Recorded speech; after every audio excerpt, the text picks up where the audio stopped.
আসসালামু আলাইকুম দর্শক, আমন্ত্রণ জানাচ্ছি beyond border sports presents dugout dialogue powered by Netex internet, streaming partner rabbit hole BD. দর্শক, বাংলাদেশ সিরিজ উইন করেছে এবং এই সিরিজের পাওয়া না পাওয়া নিয়ে আজকের এই অনুষ্ঠান, এবং আমাদের সাথে স্টুডিওতে কানেক্ট আছেন জনপ্রিয় অ্যানালিস্ট এবং ইন্টারন্যাশনাল কমেন্টেটর সৈয়দ আবিদ হোসেন সামি ভাই। ভাই আসসালামু আলাইকুম, কেমন আছেন? বান্না ভাই, ওয়ালাইকুম আসসালাম। এবং আপনি যখন ইন্ট্রোডাকশনটা দিলেন যে streaming partner rabbit hole BD, আমার মনে হয় যে এরকম স্ট্রিমিং এ আপনার সঙ্গে যুক্ত হওয়াটা সেটা র‍্যাবিট হোলকে অনেক বেশি মাত্রায় জাস্টিফাই করে, কারণ আমি ফিজিক্যালি না থেকে অবশ্যই। ডিজিটালি আপনার সঙ্গে যুক্ত হচ্ছি। So it actually goes with rabbit hole BD. আমরা জানি যে র‍্যাবিট হোল বিগত অনেক দিন ধরেই, আগে আমরা বাংলাদেশ ক্রিকেট টিমের যে ম্যাচগুলো হতো সেগুলোর আমরা র‍্যাবিট হোলে হাইলাইটস থেকে শুরু করে র‍্যাবিট হোলে ম্যাচ দেখতে পেতাম। 2019 বিশ্বকাপের সময়টা কিংবা 2023 বিশ্বকাপের সময়টায় র‍্যাবিট হোল আমরা আমাদের ভরসার জায়গাটাই ছিল। এবং এখন আপনি উইমেন্স টি-20 ওয়ার্ল্ড কাপ চলছে, সেটাও র‍্যাবিট হোল দেখাচ্ছে। So it's really good to be on that platform. আর আরেকটা বিষয় যেটা, সেটা হচ্ছে যে ডেফিনেটলি বুঝতেই পারছেন যে ফুটবল ওয়ার্ল্ড কাপের সময় চলছে, একটু কাজের অ্যাফিলিয়েশনটাও বেশি। I wish I could join you in the studio. ক্রিকেটটা তো অবশ্যই আমাদের কাজের জায়গা, কিন্তু যেহেতু এখন ফুটবলের প্রতি একটা আলাদা ব্যস্ততার জায়গাটাও আছে, সবকিছু মিলিয়ে, so I am not able to be there, sorry for that. But আমার মনে হয় যে ক্রিকেট নিয়ে ডেফিনেটলি আমরা আলোচনা করছি। এবং স্ট্রিমিং এর কথা যখন বললাম, র‍্যাবিট হোলে স্ট্রিমিং হচ্ছে উইমেন্স টি-20 ওয়ার্ল্ড কাপ। আমরাও এখন একটা স্ট্রিমিং এ যুক্ত হয়ে গেছে, আপনি আর আমি একসঙ্গে। দেখেন আপনার আমার মধ্যে কত মিল, আপনিও রেড, আমিও রেড এর কাছাকাছি কিছু একটা। রেড এর কাছাকাছি কালার নিয়ে আসি। সামি ভাই, বাংলাদেশের ওডিআই সিরিজ নিয়ে যখন আমরা কথা বলছি, তখন আসলে বাংলাদেশ হোয়াইট ওয়াশ করতে পারেনি, কিন্তু মানে স্বপ্নটা ভেঙে যাও, কিন্তু বাংলাদেশ সিরিজ জয় করেছে। যদি অ্যাকচুয়ালি বলি, থার্ড ওয়ান ডে তে বাংলাদেশ হারলো কোথায়, সংক্ষেপে যদি একটু বলেন আমাদেরকে। আমি পুরো ম্যাচের দৃশ্যপটে আসলে যাব না যে বাংলাদেশ হারলো আসলে কোথায়, কারণ পুরো ম্যাচে আপস এন্ড ডাউনস হবে, এটা ইন্টারন্যাশনাল ক্রিকেটের নিয়ম। আমার কাছে খুব অবাক লেগেছে শেষ ওভারে যখন তাসকিন বোলিং করতে এসেছেন এবং 4 রানের যে সমীকরণটা ছিল, একটা উইকেট বাকি ছিল, এখান থেকেও তো ম্যাচ জেতা যায়। এবং দুইজন ব্যাটসম্যান যখন আসলে দুজনই টেল এন্ডার ব্যাটসম্যান, দুজনই 0 রানে অপরাজিত আছেন, আপনি যদি খেয়াল করে দেখেন তাহলে প্রথম বলটা যখন তাসকিন করলেন, ডিপ পয়েন্টটা বাইরে বের করে দেওয়া, এবং তাসকিন অফ স্ট্যাম্পের বাইরে একটা লেন বল করলেন, যেন আমন্ত্রণই জানালেন যে একটা শট খেলে আপনি একটা সিঙ্গেল নিয়ে নেন। আমি জানি না যে কেন ওই সময়টায় ওই ফিল্ড সেটআপটা থাকবে, ডিপ পয়েন্টটা বাইরে বের করা থাকবে, কেনই বা লেন্থে বোলিং করবেন। আমরা জানি ডেথ ওভার্সে গুড লেন্থে বোলিং করা মানে ব্যাড লেন্থে বোলিং করা। সো আমার কাছে ওই জায়গাটা মনে হয়েছে যে আমরা ম্যাচ থেকে আসলে মেন্টালি সরে গিয়েছিলাম কিনা, কারণ এটা একটা ইন্টেন্স মোমেন্ট ছিল ম্যাচের। Definitely it actually was good to see যে বাংলাদেশের প্লেয়াররা অস্ট্রেলিয়ার সঙ্গে এরকম একটা ম্যাচ খেলছে, হাই ইন্টেন্সিটির ম্যাচ, তারা অনেক কাম, কোয়াইট, রিল্যাক্সড ছিল, মাঠে হাসাহাসি দেখছিলাম, ডাগ আউটে হাসাহাসি দেখছিলাম। এবং বান্না ভাই, ঠিক এই কারণেই একটা কথা বলা হয়, সাইকোলজিস্ট যারা আছেন তারা একটা কথা বলেন, পারফর্মিং আর্টের ক্ষেত্রে বা পারফর্মারদের ক্ষেত্রে নার্ভাস হওয়াটা জরুরি, নার্ভাস থাকাটা জরুরি। আমি শাহরুখ খানের একটা পডকাস্ট দেখছিলাম, সেখানে শাহরুখ খান বলছিলেন যে নার্ভাস থাকাটা জরুরি। Every time when I go to perform, I always remain nervous. Sonu Nigam একটা কথা বলছিলেন যে প্রতিবার আমি যখন before I just step into the stage, I just always become nervous. কারণ নার্ভাসনেসের মাধ্যমে মনে সিরিয়াসনেসটা গ্রো করে। আপনি যখন নার্ভাস থাকবেন তখন আপনি সিরিয়াস থাকবেন। আমার কাছে মনে হয়েছে লাস্ট ওভারের সময়টায় বডি ল্যাঙ্গুয়েজটা আমার কাছে খুব বেশি সিরিয়াস মনে হয়নি বাংলাদেশ টিমের লাস্ট ওভারের সময়টায়। যদি বডি ল্যাঙ্গুয়েজটা সিরিয়াস থাকতো তাইলে পুরো ম্যাচে কি হয়েছে আমি সেই প্রেক্ষাপটেই যাবো না, পুরো ম্যাচে যা হয়েছে তারপর রেজাল্ট বের করে আনাটা যেহেতু ব্যাপার।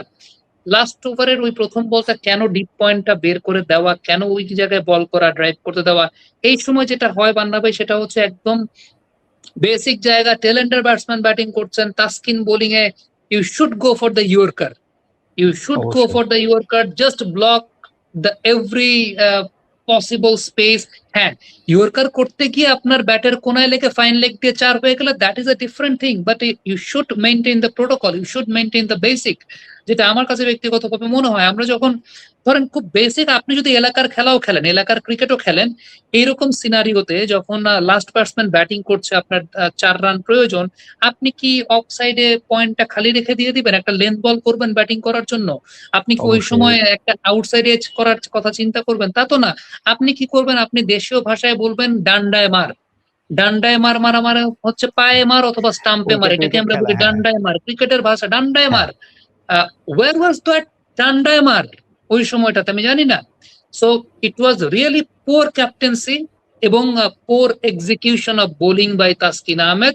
এটা আমাকে আসলে বলতেই হবে। আমি কখনো কাউকে পার্সোনাল অ্যাটাক করি না, বাট খেলার জায়গা থেকে যদি আমি বলি, ইট ওয়াজ রিয়েলি পুয়ার ক্যাপ্টেন্সি এই জায়গাটায়। কারণ অস্ট্রেলিয়াকে হোয়াইট ওয়াশ করার এই সুযোগটা হাতছাড়া করার কোনো মানেই হয় না।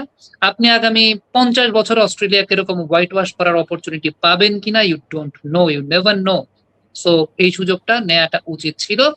আর 3 নম্বর যে বলটা, সেটাও অ্যাটেম্পটেড ইয়র্কারে তাসকিন গেছেন, but why it was outside off stump? Outside off stump আপনি ইয়র্কার ট্রাই করতে যাওয়া মানে, if it just misses the length, then it's a easy peasy equation for the batter to go for the cover drive. So he got the room, he made the cover drive, the fielder made the fumble, and they scored the run. So আমার কাছে মনে হয় আমরা এই ম্যাচটা শেষের দিকে এসে অস্ট্রেলিয়াকে হাতে তুলে দিয়ে এসেছি। আমরা কমিটিতেও শুনছিলাম কিন্তু যে অ্যাকচুয়ালি এই পর্যায়ে বাংলাদেশ কি অফ স্পিনার মোসাদ্দেককে নিবে নাকি তাসকিনকে বলে দিবে, কারণ একদম লোয়ার অর্ডারে একদম লাস্ট উইকেটে আসলে অনেক সময় অফ স্পিনটা খেলতে নাও পারে, হয়তো ডটেড হতে পারে কিংবা এজ হতে পারে। তো হয়তো শান্ত কিন্তু চিন্তা করেছে বেস্ট বোলারকে তারা ট্রাই করতে, ওই জায়গাটাতে না, আসলে ডেফিনেটলি ব্যাটে বান্ধবী, বলে হয়নি। এই জায়গাটা 100% রাইট। যখন আপনি লাস্ট ওভারে বোলিং করছেন এবং 4 রান দরকার, আপনার দলের স্পিনার যদি রাশিদ খানও হয়, আপনার দলের স্পিনার যদি সাকিব আল হাসানও হয়, if I was the captain, আমি কখনোই তাদেরকে দিব না। আপনার দলের পেস বোলারটার নাম যদি যোগিন্দর শর্মাও হয়, তাকে আমি তখন বোলিংটা দিব। আপনি 2007 অবশ্যই। টি-20 ওয়ার্ল্ড কাপের কথা আপনার মনে আছে কিনা? লাস্ট জি জি ওভারের ইকুয়েশন ছিল, মহেন্দ্র সিং ধোনির হাতে কিন্তু হরভজন সিংও ছিলেন। জি। Harbhajan Singh, one of the finest bowlers on that era. But Mahendra Singh Dhoni didn't go শ্রীশান্তকে, with Harbhajan Singh. He went with Joginder Sharma, Joginder the Sharma. most non-skillful bowler back then. But Mahendra Singh Dhoni kept trust on Joginder Sharma, and Joginder Sharma did the trick. So it was really a gamble. Apni sab shomoy you will be successful. That is not the main thing. অবশ্যই। But you have to maintain the basic. You have to maintain the protocol. And Najmul Shanto did the very right thing to bring up Taskin Ahmed for the last over. But it was the matter of execution and matter of plan. Amar kache mone hoy je why the deep point was outside the 30-yard circle and why he went for the মানে back of the lane delivery. এটা আমার কাছে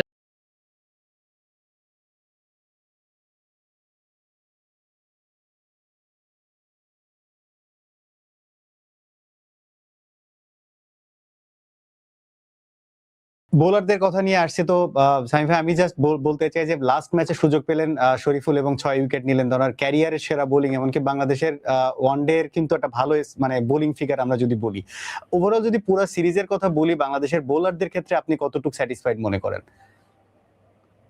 it's really good to see that our backup strength is very good. একটা দল আসলে তখনই, বা একটা দলের একটা সার্টেন ডিপার্টমেন্ট আসলে তখনই ভালো যখন সেই টিমটার ব্যাকআপ বেঞ্চটা খুব ভালো। এই কথাটা আমরা সবসময় বলি যে একটা দল হিসেবে সেই দলটা জি। তখনই ভালো যখন সেই দলটার ব্যাকআপ স্ট্রেংথ অনেক ভালো। So as far as bowling is concerned, Nahid Rana was dropped out due to his workload management, and we have brought Shariful Islam in the place of Nahid Rana, and just immediate after Shariful grabs up 6 wickets. So এই জায়গাটা খুব important যে তার মানে bowling ডিপার্টমেন্টে we have quality bowling setup because our Quality backup bowling strength is performing in a similar way how the mainstream bowlers used to perform. So that is a really good thing as far as the pace bowling is concerned. Now আপনাকে calculate করতে হবে যে for the place of the spinners is it the similar? No, it's not the similar thing. কারণ স্পিনারের দিক থেকে আপনি যদি কম্বিনেশন চিন্তা করতে চান, you really need a left arm orthodox spinner wherever you play international cricket, whether it's in Asia or it's in Africa or it's in Australia. অবশ্যই। You really need a left-arm orthodox spinner. So Bangladesh Cricket Board, they have been investing on Tanvir for the ODIs and Nasum for the T20s. T20 কিন্তু তানভীরের performance যে জায়গাটাতে আছে, definitely he is a performer এবং performing at the domestic circuit he has got the place in the international circuit, but apart from that you need to think about the backups. যখন তানভীর ফর্মে থাকবে না তখন আসলে তার ব্যাকআপটা কে হবে যে তাকে চ্যালেঞ্জ জানাতে পারবে?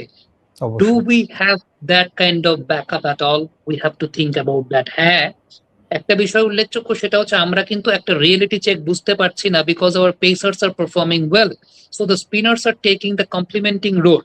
So when the pacers are performing well, Nahid Rana is there, Taskin is there, and also Shariful is there, Mustafiz is there. Allah na koruk, you will face certain days when your pacers will underperform. Then who will just take the leading role as the spinning side and who will complement the pacers? এটা কিন্তু একটা প্রশ্নের জায়গা। এখন প্রয়োজন পড়ে নাই দেখে আমরা হয়তো বা বুঝতে পারছি না, বাট আপনাকে কিন্তু এটার ব্যাকআপটা রেডি রাখতে হবে। You need to bring maybe Nasum Ahmed, maybe Rokibul Hassan. You need to test all those guys how they can perform in the ODI side. কারণ তানভীর's performance right now it's not up to the mark. সেটা একটা খুব গুরুত্বপূর্ণ বিষয়। দ্বিতীয়ত জায়গাটা হচ্ছে batting perspective থেকে, যদি আমি স্পিন থেকে বললাম যে আপনার spin department is not that much strengthful enough. আপনি এই সিরিজ, তার আগের সিরিজ আপনি পেসারদের ঘাড়ে বন্দুক রেখে জিতেছেন। But when the Pacers will underperform, প্রতিদিন তো আপনার পেসাররা পারফর্ম করবে না। There will be certain days when they will underperform. তখন কি হবে সেটা একটা কথা। দ্বিতীয়ত যে বিষয়টা, যে it's really nice to see Mosaddeq Hossain Shoykot just uplifting his standard and making his way mark in the international level once again. বেশ ভালো লেগেছে তার ব্যাটিং, বেশ সাবলীল ব্যাটিং করেছেন। মোসাদ্দেকের সবচেয়ে বড় বিষয়টা হচ্ছে according to line and length তিনি তার শটগুলোকে খেলতে পারেন। আপনি যখন স্ট্রেইট তাকে স্টাম্প করিডোরে বোলিং করবেন, দেখবেন তার একটা খুব চমৎকার ফিচার আছে যেটা আর কারোর মধ্যে নাই, লং অন লং অফ এর মাঝামাঝি অঞ্চল দিয়ে স্পিনকে অ্যাটাক করা। এটা কিন্তু আমরা আগে সৌরভ গাঙ্গুলিকে দেখতাম, আপনার মনে আছে কিনা, মাঝখান দিয়ে উড়িয়ে মারা। মোসাদ্দেক যখন লং অন লং অফ আছে, এক্সট্রা কাভারটাকে ইউজ করা, he does that very well. Dwayne ব্র্যাভোকে আমরা একটা সময় দেখতাম এক্সট্রা কাভারটাকে ভালো মতো ব্যবহার করছেন, যদিও সেকেন্ড ম্যাচে মোসাদ্দেক এক্সট্রা কাভার ব্যবহার করতে গিয়ে আউট হয়েছেন। মোসাদ্দেক সুইপ খুব ভালো করতে পারেন যখন সুইপ করা প্রয়োজন। পুল শটে যেটা in front of the square করা দরকার সেটা in front of the square pull shot করেন, যেটা behind the square pull shot করা দরকার সেটাও করেন। That means he is really in good touch. Najmul Shanto, he is been doing well. তার ইন্টারসেপশন পয়েন্টটা যদি চিন্তা করে দেখেন, সামনে থেকে ইন্টারসেপশন পয়েন্টটা হচ্ছে বেশ ভালো। Tanzid is doing good. Liton Kumar Dash, he is also doing good, although last 2 matches he was underperforming, but he just came back in the last match. So batting এর জায়গাটা থেকে আমি বলবো যে they are in very good shape, but who are the alternatives? আল্লাহ না করুক অবশ্যই of ফর্মে যেতে পারেন, আল্লাহ না করুক ইনজুরি হতে পারে। আপনি যদি চিন্তা করে দেখেন যে লিটন কুমার দাস টিমটাতে আছেন, আল্লাহ না করুক লিটন কুমার দাসের মাথায় বল লাগলো, immediately you need the concussion sub. Who is there to replace Liton Kumar দাসের কোয়ালিটি? কেউ কি আছেন?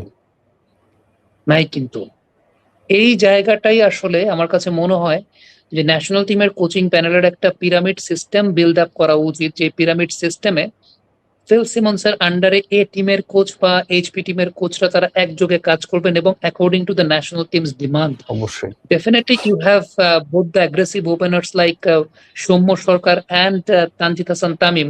So whenever there is a vacuum, যখন তানজিদ তামিম এবং সৌম্য সরকারের মধ্যে একটা ভ্যাকুয়াম ক্রিয়েট হবে, who will replace one of them? এখন আপনার টিমের কম্বিনেশনটা কিন্তু এই দুইজনই একটু শর্টস নির্ভর ক্রিকেটটা খেলেন। এখন আপনি যদি এই জায়গাটাতে রিপ্লেস করার সময় অ্যাকর্ডিং টু স্ট্যাটিস্টিক্স আপনি নাইম শেখকে নিয়ে আসেন, তাইলে কি আপনার টিম প্ল্যান অনুযায়ী সেই ডিমান্ডটা ফুলফিল হবে? তা কিন্তু হবে না। Naim Sheikh is also very good batsman from বাংলাদেশের পয়েন্ট অফ ভিউ, বাট তার প্লেইং প্যাটার্নটা একটু ডিফারেন্ট। সেটা এই মুহূর্তে আপনার ন্যাশনাল টিমের প্ল্যানের সঙ্গে যাচ্ছে কিনা। So you need to keep ready those players who are actually playing with the similar manner as Tanjid Tamim and Soumya Sarkar at the domestic level. So who are they? Maybe Jisan Alam, maybe Habibur Rahman Sohan. আমি আমার কাছে মনে হয় না যে আবার Habibur Rahman Sohan one day ফরম্যাটের জন্য এখনো prepared enough that much, but you need to keep them ready at the HP level. You need to make them prepared for the national team. যে আপনি যখন একটা ভ্যাকুয়াম ক্রিয়েট হবে, আপনি শান্তর জায়গা চিন্তা করেন, number 3, who is there to back Shanto if Shanto is not available for any kind of reason? Is it Zakir Hassan? Is it Shahadat Hossain Dipu? Are they up to the mark? So what you are doing to make them up to the mark? That is also another thing. So apni series niye kotha bollen, definitely we are playing good with our best 11, but a team is not a team if the only best 11 is the performer and rest of the team is underperformer. So আমার যেটা মনে হয় যে 11 জন যেটা আছে best 11-এ, তাদের ব্যাকআপের জায়গাটা আমার কাছে মনে হয় শুধুমাত্র পেস ডিপার্টমেন্টটাতেই ব্যাকআপের জায়গাটা আছে। আদারওয়াইজ ইভেন মোসাদ্দেকের ব্যাকআপটাও আসলে কে, মোসাদ্দেকের ব্যাকআপটাও আসলে ওই মানের আসলে কে? Definitely there is a guy called Samiun Bashir Ratul who is playing for Bangladesh A right now, but আপনি তো ইমিডিয়েটলি তাকে আসলে ওই জায়গাটা রিপ্লেস করতে পারবেন না। সো এখানে যেটা প্রয়োজন সেটা হচ্ছে এ টিমের ফ্রিকুয়েন্টলি সিরিজ প্রয়োজন, এবং এই টিম তাকে আসলে ন্যাশনাল টিমের সঙ্গে সঙ্গে সমান গুরুত্ব দিয়ে, দরকার হলে ন্যাশনাল টিম কোনো জায়গায় খেলতে যাওয়ার আগে, কোনো সিরিজের আগে এই টিমের খেলাগুলো খুব জরুরি। ইভেন আমার কাছে মনে হয় বান্না ভাই, আগে একটা সময় একটা চল ছিল, আপনার মনে আছে কিনা, যখন Zimbabwe team use to come to Bangladesh to play test match or ODI series, then they used to have a practice match with Bangladesh A at BKSP 2 or 3 or anywhere else. Yes. A টিমের সঙ্গে একটা থাকতো। Nowadays we do not see those kind of series, যেখানে ওই দেশের national টিমের সঙ্গে বাংলাদেশ এ একটা ম্যাচ খেলছে, বা ওই ম্যাচটা দেয়া থাকতো আসলে তাদেরকে কন্ডিশনের সঙ্গে হ্যাবিচুয়েটেড করার জন্য। হ্যাঁ, এখন একটা জিনিস হতে পারে, আপনি হয়তো বা অপোনেন্টকে কন্ডিশনটা সম্পর্কে জানতে দিতে চান না, একটা চোরামি সিস্টেমের বুদ্ধি করে আপনি তাদেরকে ওই অ্যাডভান্টেজটা দিতে চান না, কিন্তু এই বুদ্ধিটা যেমন অপোনেন্ট দেখা গেল যে একভাবে উপকৃত হচ্ছে, ঠিক তেমনি ভাবে as far as the development of Bangladesh cricket, সেটাও কিন্তু এক ধরনের একটা বেনিফিশিয়াল স্টেজ বাংলাদেশকে নিয়ে আসতে পারে। এক্স্যাক্টলি।